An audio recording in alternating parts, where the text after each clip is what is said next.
Wrestling the pencil is one complaint I've been hearing from the parents every day since last 3 decades. Tight grip already fix हो गई हो. What can we do about it? Is there any fun way to do it? 7 years is actually a perfect age. We can mold the child's writing and we can change it. If a child is able to place letters on the line, it gives you a 30 to 40% improvement. अगर आपने कोई चीज correction करनी बच्चे की, correct one activity, one particular activity at a time.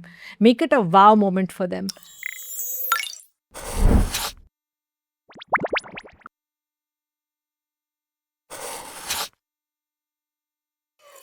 For so many years मैं अपने 7-year-old son Aarav की हैंडराइटिंग इम्प्रूव करने की कोशिश कर रही थी.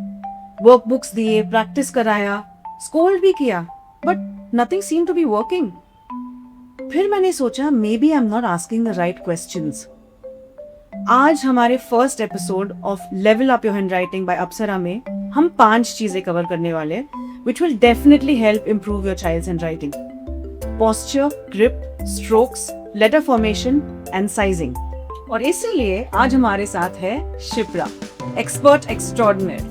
But before we begin, do subscribe because we won't stop until we level up your child's handwriting. Shipra, Aarav की हैंडराइटिंग इम्प्रूव ही नहीं हो रही थी. वर्कबुक्स दिए, प्रैक्टिस कराया, but I always felt like he was wrestling with the pencil, you know. फिर मैंने सोचा कि शायद मैं गलत सवाल ही पूछ रही थी. एनीवे माय फ्रेंड्स, आज हमारे साथ है Shipra. She has worked with 45 top schools in Mumbai and is also a TEDx speaker. Shipra, हमारे दर्शकों को बताएं आज आप यहाँ तक कैसे पहुँची. Thank you so much Priya. And आपने बिल्कुल सही बोला, absolutely right. Wrestling the pencil is one complain I been hearing from the parents every day since last 3 decades. Trust me on that. वाह. It's a very niche area, and I've been doing it since 3 decades. Done 7 books on the subject, which have been Amazon bestsellers. One thing I learned, in fact, from the children was when children are writing, और उनकी writing जब गंदी होती है, that breaks their confidence totally. It demotivates them to such a level that they think they are bad in the subjects because that particular writing is reflecting in every subject that you're writing. So that is the reason I started all over a big research. All my life I've done the research. So yeah. Actually ये यही confidence की बात मैंने आरव में भी observe की. वो कुछ लिखता है, उसे देखता है और फिर उसका फेस बिल्कुल मुरझा जाता है. 7 साल का बच्चा और अब से ही वो डिसाइड करे कि he is not good at something, ये मैं नहीं चाहती. Absolutely. 7 years is actually a perfect age. ना वो ज़्यादा बड़ा है, ना वो ज़्यादा छोटा है. That is the age when a child understand what are alphabets, what are my words. साथ में one very good benefit is that we can mold the child's writing and we can change it and we can work on it. That's actually the perfect age. अगर 7 साल के बच्चे की handwriting improve करनी हो तो what will be the first thing that you will check. Because अगर foundation ही गलत हो तो बाकी कितनी भी प्रैक्टिस करा लो, nothing will seem to work ना. Now in this case I do not recommend आप पहले अल्फ़ाबेट करिए या वर्ड करिए या आप हैंडराइटिंग करिए. The first important factor is बच्चे का पोस्चर.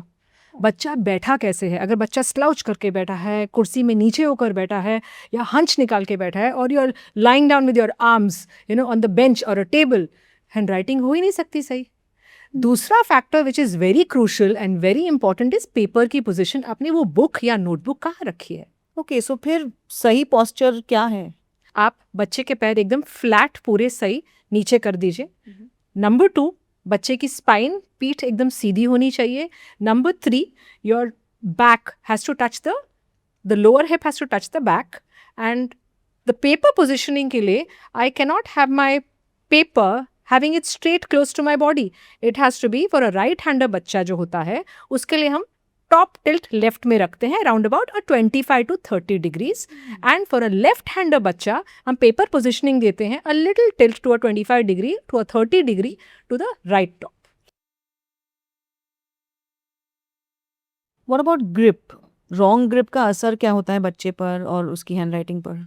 रॉन्ग ग्रिप के बहुत ज़्यादा कॉन्सिक्वेंसेज होते हैं. सो जब बच्चा ज़्यादा ज़ोर से पेंसिल को पकड़ लेता है उसके लेटर्स फॉर्मेशन नहीं होती है, उसके लेटर, उसके word, the whole handwriting on the lines, everything is messed up. So what that leads to? Major frustration, and the child is very demotivated to write. One of the causes and the reason कि बच्चों की handwriting जो बच्चों को demotivate करती है जब अच्छी नहीं रहती है तो. That's true. तो सही grip क्या होता है? Can you show us a demo? Sure. So अगर आप एक पेंसिल लेते हैं हम लोग, okay, keeping your fingers 1 inch away from the pencil. So these are my 3 fingers, right? So I have my thumbkin. बच्चे बोलते हैं thumbkin, my thumb. Okay, this is my pointer finger, or we call it the index finger, and the third is your middle finger. So I place my pencil 1 inch away from the lead, and I put it here on the middle finger, and I hold it like this. This is called a tripod grip. So it should not be a death grip. मतलब इतना tight पकड़ लो. The grip has to be absolutely उतना pressure जैसे आप एक किसी चिड़िया को पकड़ रहे हो, उतना नाजुक, मतलब बहुत ज़्यादा टाइट भी नहीं और बहुत ज़्यादा जेंटल भी नहीं. So a balanced pressure on the pencil. World की सबसे टाइट ग्रिप ऑलरेडी फिक्स हो गई हो तो what can we do about it? Can that be changed और fixed? Absolutely it can be change. There are 2 ways we can change our grip. Okay, so जो which is called, जो आपने बोला उसको बोलते हैं डेथ ग्रिप, मतलब इतना ज़्यादा प्रेशर आप. तो उसके लिए एक तरीका है, आप क्या कर सकते हैं. First I told you the pressure, जो आपका फ्रेजाइल बर्ड जो ग्रिप है.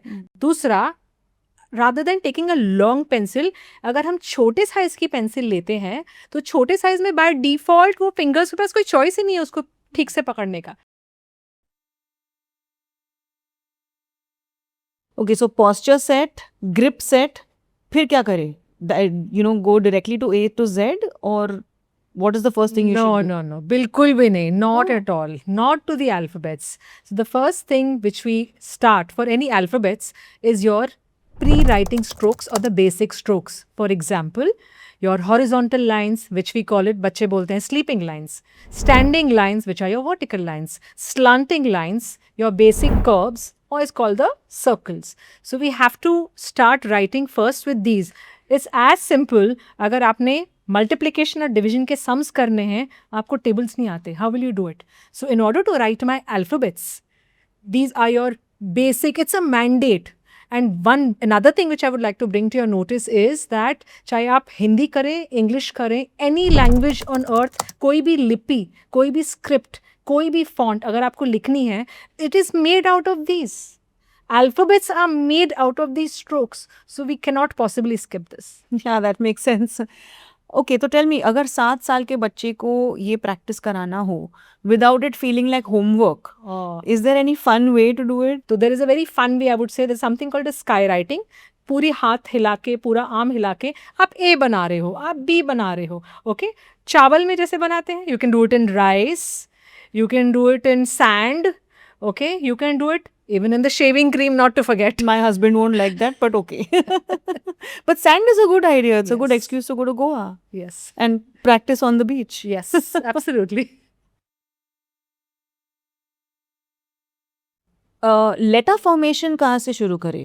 A to Z से, और is there a better way जिससे हैंडराइटिंग जल्दी इम्प्रूव हो जाए? Okay, now over the centuries, there are many kind of handwriting systems which have been made and many kind of techniques. So what I recommend the most, which is apparently one of the best in the world, which we use is letter families. जो हम बोलते हैं letter family, for example, मैंने एक C बनाया, which is your circular or a circle family. So this is my C. अगर मैंने उसके आगे एक स्टिक लगा दी, वो बन गया D. अगर मैंने उसके एक स्टिक इधर लगा दी, with 1 C. ओके, और अगर मैंने उसके आगे ऐसे फोल्ड कर दिया, दैट बिकम्स योर ए. उसके आगे मैंने इसके सी के आगे एक स्लीपिंग लाइन लगा दी, वो बन गया ई. उसके आगे मैंने एक ऐसे बना दिया, वो बन गया O. So I have learned 1 stroke and I have learned the whole family of letters. Similarly, we have slanting or a diagonal family. आपका X है, Y है, all these are diagonal. Then we have descending stick. आपके descending सारे कौन से हुए आपके, जो हैं vertical lines आपके, तो उसमें आपका आ गया L, T, K. So that's how there are different kind of word families. There's a hump family. What is a hump family? N, M. Now 2 N's make an M. So if we learn it with the circle family, it is much more easier. The reason being, अगर आप phonetics learn करते हैं, what are phonetics क्या होते हैं? Phonetics होते हैं sound. उसमें ए जो हम बेसिक बोली सीखते हैं, राइट, Vowels. उसके लिए बाउल्स हैं, दूसरे शब्द हैं, ओके। ए टू जेड आपका जाता है फिनेटिक्स के लिए, it is much better a system A to Z के लिए। बट अगर आप हैंड राइटिंग सीख रहे हैं, मतलब आपको लिखना है, फॉन्ट सीख रहे हैं कोई भी, this is far more easier, far more effective for your motor patterns, of your motor skills, for your cognitive skills, जो बच्चे के hand eye coordination skills के लिए it becomes very easy. Okay, that is super clear. मैंने actually इस angle से कभी नहीं सोचा। तो आरव बी लिखता है, डी बन जाता है। I don't know why this happens, Shipra. Absolutely correct. So what happens is this is called letter reversal. जो छोटे बच्चों की एज के लिए 7 to 8 के लिए it's a very common thing. बहुत ही कॉमन चीज़ है, nothing to worry, because उस टाइम पे बच्चों के मोटर स्किल्स अभी भी डेवलप हो रहे हैं, उनके hand eye coordination skills are yet developing. So generally letters which are jumbled are P and Q, B and D, 2 and 5, 6 and 9, ये बच्चे जंबल कर जाते हैं, and there are ways to rectify it. So you can play games like अगर मेरी ये standing line है and if I put my fist इसके आगे तो ये बन गया D, और अगर ये हाथ है तो इसके आगे मैंने ये रख दिया, बन गया D, B and D.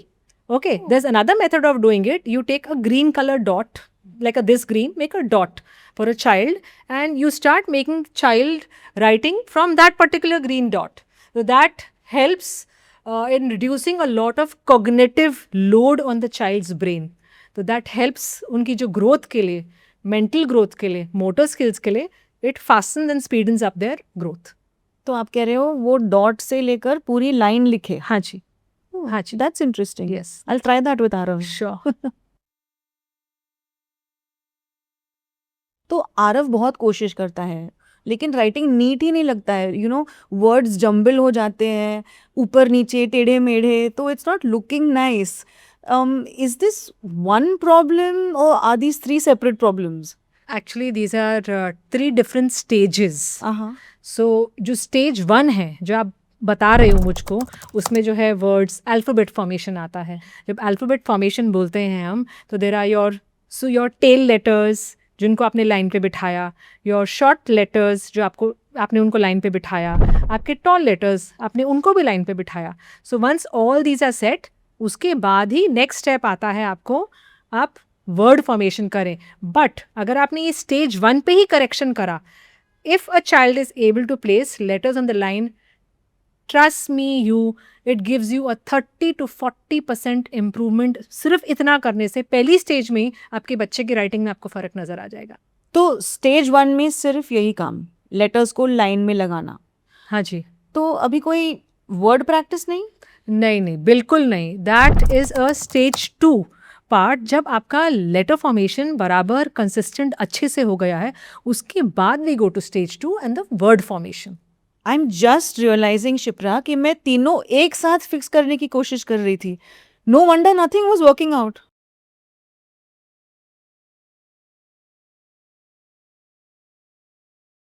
बहुत सारे पेरेंट्स यही करते हैं. तो अगर आप स्टेज 2 और स्टेज 3 पे ऑलरेडी चले गए हैं, कम बैक टू स्टेज 1. हर लेटर को अपने घर में बिठाओ. Give every letter a line.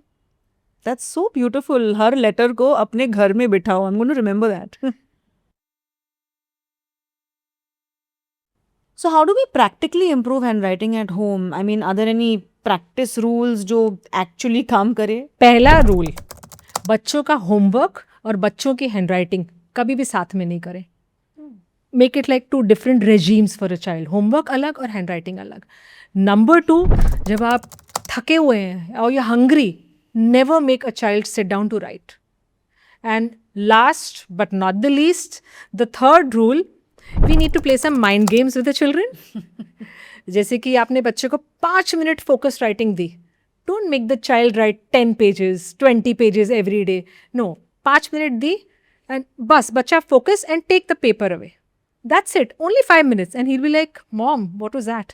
So tell me, हमें हैंडराइटिंग इम्प्रूव करने के लिए प्रोफेशनल से कब मिलना चाहिए? So let's not make it a verdict. Judgement pass करना है, कब मिलना चाहिए, बट ऑब्जर्व द चाइल्ड. अगर बच्चा 7-8 साल का है और अगर आपका अल्फ़ाबेट रिवर्सल हो रहा है, it's okay, nothing to worry about it, it's a very common thing. Children do rectify it over a period of time.